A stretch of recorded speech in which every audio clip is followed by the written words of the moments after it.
এটা স্মৰণীয় দিন আমাৰ কাৰণে, আহোম জাতিৰ লগতে 6 জনগোষ্ঠীৰ ৰাইজৰ কাৰণে। আৰু এই দিনটো যাতে সদায় আমি ফূৰ্তিৰে পাৰ কৰিব পাৰোঁ, কেন্দ্ৰটো গৈ যাতে বিলখন আমাৰ 6 জনগোষ্ঠীৰ ৰাইজৰ কাৰণে ইতিবাচক দিন হৈ ৰওক, বিলখন ভালদৰে পাছ হওক, যাতে এই সময়খিনিত যিখিনি সময় আছে, এই যি সময়খিনিত তৎকালীনভাৱে যুদ্ধকালীনভাৱে তেওঁলোকে কামবিলাক আগবঢ়াই নিয়ক। আমি তাৰ কাৰণে মুখ্যমন্ত্ৰী মহোদয়ক ধন্যবাদ জনাম। আৰু হয়তো আমি ইয়াতকৈ আজিৰ দিনটোতকৈ আৰু বেছি ফূৰ্তি কৰিবলৈ আমি ভাল পাম। নিশ্চয়কৈ এক ঐতিহাসিক দিনৰ আমি সাক্ষী বহন কৰিছোঁ ইতিমধ্যে। আৰু চৰকাৰক আমি ধন্যবাদ জ্ঞাপন কৰিছোঁ যে টাই আহোম ছাত্ৰ সন্থাৰ লগতে আহোম জনগোষ্ঠীৰ আৰু 6 জনগোষ্ঠীৰ ৰাইজৰ এটা দীৰ্ঘদিনীয়া দাবী। চৰকাৰে এটা পৰ্যায় ইতিমধ্যে প্ৰতিবেদন যিহেতু ইয়াত দাখিল হৈছে, এটা পৰ্যায় আগবাঢ়িছে, তাৰ কাৰণে আমি চৰকাৰক ধন্যবাদ জ্ঞাপন কৰিছোঁ। নিশ্চয়কৈ এক আশাব্যঞ্জক বতৰা।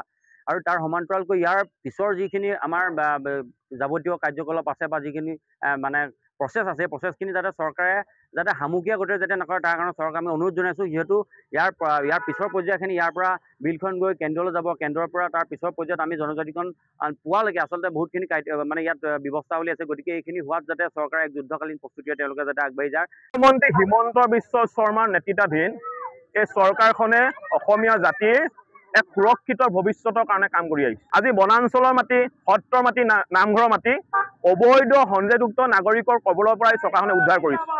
ইয়াৰ লগতে আজি আমি অসমত দেখা পাইছোঁ যে লাখ লাখ শিক্ষিত নিবনুৱা যুৱক যুৱতীয়ে এটকাও নিদিয়াকৈ মেধাৰ ভিত্তিত চাকৰি পাইছে। আৰু ইয়াৰ সমান্তৰালভাৱে অসমত অসমীয়া মানুহে অনাদি অনন্ত কাললৈ মূৰ দাঙি জীয়াই থাকিবলৈ হ'লে, এই মাতৃভূমিত আমাৰ অসমীয়া মানুহৰ প্ৰভুত্ব আধিপত্য থাকিবলৈ হ'লে, অসমত অসমীয়া মানুহে সম্পদৰ অধিকাৰ, ভূমিৰ অধিকাৰ, অৰ্থনৈতিক অধিকাৰ, ৰাজনৈতিক অধিকাৰ, ভাষিক অধিকাৰ, অসমীয়া মানুহ এটা থাকিবৰ কাৰণে বা অসমৰ শাসনৰ বাধ্যতা যাতে অসমীয়া মানুহ এটা থাকে, তাৰ কাৰণে 6টা জনগোষ্ঠীৰ জনজাতিকৰণ কৰাটো অতি প্ৰয়োজনীয় আছিলে। দীৰ্ঘদিন ধৰি 6 জনগোষ্ঠীয়ে জনজাতিকৰণৰ দাবী জনাই আহিছিলে। 6 জনগোষ্ঠীৰ জনজাতিকৰণৰ ক্ষেত্ৰত যি আটাইতকৈ শক্তিশালী পদক্ষেপৰ প্ৰয়োজন আছিলে, মন্ত্ৰী গোটৰ প্ৰতিবেদন দাখিল। সেই মন্ত্ৰী গোটৰ প্ৰতিবেদন আজি অসম চৰকাৰে অসম বিধানসভাত আজি দাখিল কৰিছে। আৰু এই অতি যুগান্তকাৰী পদক্ষেপৰ বাবে আমি অসম চৰকাৰক, অসমৰ মুখ্যমন্ত্ৰী ডক্টৰ হিমন্ত বিশ্ব শৰ্মা ডাঙৰীয়াক আৰু মন্ত্ৰী গোটৰ সকলো সদস্যকে আমি আন্তৰিক ধন্যবাদ জ্ঞাপন কৰিছোঁ। টাই আহোম জনগোষ্ঠী হৈ টাই পাই আজি দীৰ্ঘদিন ধৰি যি এই সংগ্ৰাম চলাই আহিছিল, আজি টাই পাই আজি এই বিধানসভাত মন্ত্ৰী গোটৰ প্ৰতিবেদন দাখিল হোৱাৰ বাবে আমি অতিশয় সন্তোষ প্ৰকাশ কৰিছোঁ, আমি আনন্দিত প্ৰকাশ কৰিছোঁ। আজি আমি সকলোৱে উদযাপন কৰিবলৈ আমি ওলাই আহিছোঁ। আৰু 6 জনগোষ্ঠীৰ জনজাতিকৰণে অসমীয়া খিলঞ্জীয়া ৰাইজৰ যি ৰাজনৈতিক সুৰক্ষা, যি ৰাজনৈতিক সংৰক্ষণ, তাক সুনিশ্চিত কৰিব। অসমৰ ভূমি অধিকাৰ অসমীয়া খিলঞ্জীয়া ৰাইজৰ হাতত থকাটো সুনিশ্চিত কৰিব।